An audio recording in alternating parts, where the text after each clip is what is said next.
You would think by now I'd be comfortable talking on camera. Today's video, we're going to talk about patience at the pickleball, at the kitchen line in pickleball, and is patience required to become a better pickleball player? And the answer is yes, because sometimes I make videos, not just videos of me playing and stuff like that. Those are always fun to watch, but just conversations that I've had on the court with other people as well. And I won't air out any names because, to be honest, I can't remember everyone's name because I met so many people.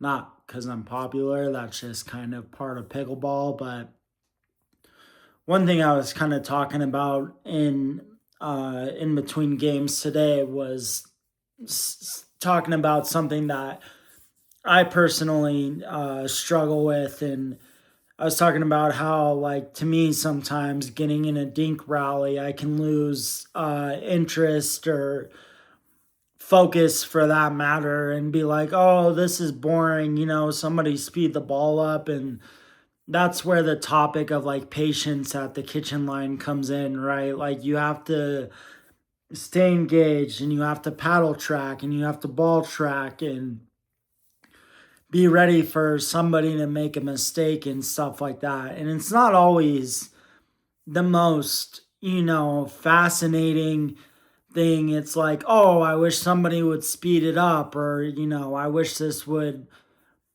not try to lull me to sleep. And some guy was like, yeah, I start thinking about other things while I'm like thinking like what I want for dinner or what I want to do like later today and stuff like that too. And so that's part of the technical side of pickleball, right? Like, is dinking and stuff like that, and moving your dinks around and keeping your opponent on your toes. And the whole point of dinking isn't just to, like, make the game more boring or something like that. You're literally like dinking back and forth and you're moving your dinks around until somebody gets or makes a mistake or, hits a pop up, and then you can get a put away and stuff like that too. And so, um, I think it's a requirement to have that in your game to be able to have patience and, dink and, just be able to be ready and stuff like that. Because as much as I want to be like, yeah, it's not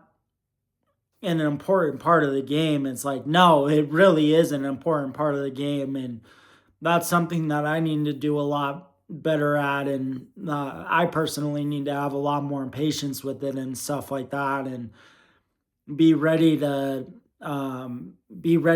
get a put away or something like that off of excuse me, off of like somebody's mistake and stuff like that. Like, sometimes I just get so antsy or something, instead of sitting there and waiting for the dink rally to play out until I get up off of them. I'm like, oh, I just get antsy, and then I'm like, oh, I'm gonna speed this ball up, and the ball like is super low, and it just goes into the net all the time. So that's why you need to have patience in a dink rally when you're at the kitchen, and wait for your opportunity to get a put away.